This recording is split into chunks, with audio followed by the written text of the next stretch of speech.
for, which is one of those free compounds on that north side. No one's really playing around that area, so it's a ton of really useful ground to hold.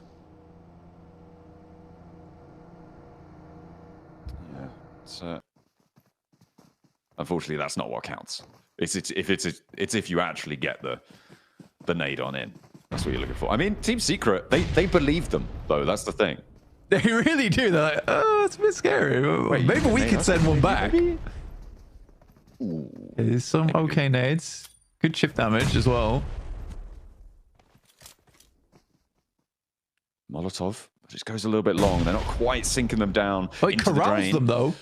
It does do that. Yeah, you're right. And actually forces one of them out. That will be a nade range of Gen G. Maybe now they should have had the nades. Unfortunately, not to be. The nades keep sinking in, but the heals coming through to keep them safe. There's shots. Who's that coming from? That's Wolves. Doran able to shut down Zyol, and they have to back it off. Seems like this compound makes teams think that they can peek when they shouldn't. Doc, learning from that last match, moves out to where we saw Rosemary flex out to last time. Yeah, a moment longer. This fight in the compound just doesn't seem to want to conclude. OG, nice. To fully isolate. That's the nade they were looking for. That is what they wanted to find, and the first knock is finally going to come through. Nice. A second, a third as well. That's the off angle coming in, and it will be devastating for them. A fourth nade, maybe they'll find it. Reefus does go down in the meantime. Doc should be on picking that one up. That nade's going to go wide. Just the one player now left standing, and Zyol spots him. The off angles do too. The Wolves are going to have a say.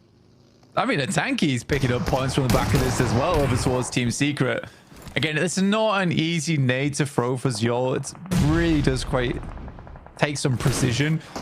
Doc makes that from that mid game, has really helped them, but Doc already finding that angle over towards Igor is pretty bad news. 12 elims so far for APG, and nade down the hillside to confirm this knock over towards Chips. He just about jumps out the way. Doc? It's the buggy reposition. Hello? The nade is long. Uh-oh. Uh-oh. Oh, dear. Doc moves out as well. Chips finally goes down. It's Batten to be able to find that. So that is solidified. Doc is still alive. APG going to have to move forwards a little bit with their off angles. Now have all been slammed into the same position. Top has all the angles that he might like, and Wolves again is just, I think they're trying to find safety in numbers, but what they need here is angles over towards APG, and they're unwilling to go for them. Baton just exposes himself there. Zol's immediately stepping up. Now just 2 players remaining. Coops would need 2 massive nades to finish from now. And it's definitely, it should be a 16 elim game here coming through for APG, barring some craziness from the Wolves. You would think so. As they get that flush, they're up to 14 already. They're grouped up a little bit, and there's still a couple of nades left. They're all being unleashed now, though. None of them really connecting. Doc a little bit further away than that. The bounce around the side.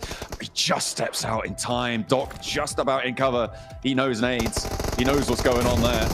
And there go the Molotovs, the utility. Zyol stepped up and does get taken down. Coops needs to commit to the heal right now, and there's no nades in response. There's still, no, they don't have any. It's only 1 nade on the Wolves' back pocket. That gets sent forwards towards top. Goes long. Coops forced into the trade. From the high ground, will not be needed. The backup not there. Doran behind the tree will get burnt away. And APG, I don't know if they got that last elim, but they were able to hold on to the zone, hold on to the game this time around. And it is a different team that we're seeing from the Gauntlets who've stepped into Group Green. Yeah, I mean, if you're an APG fan, you're probably like both not surprised and quite annoyed, right? You're not surprised that APG is suddenly doing really well, and you're both kind of annoyed that they didn't play like this during the Gauntlet stage. Again, it is one of those moments, though, where that interview with Seven was actually very telling, where Doc admits a mistake. And I do think that this team almost required humbling within the Gauntlet. For them, it was more like the Forge. They were getting slammed by the hammer, and now they look sharper than ever coming into these group stages. It is very, very nice.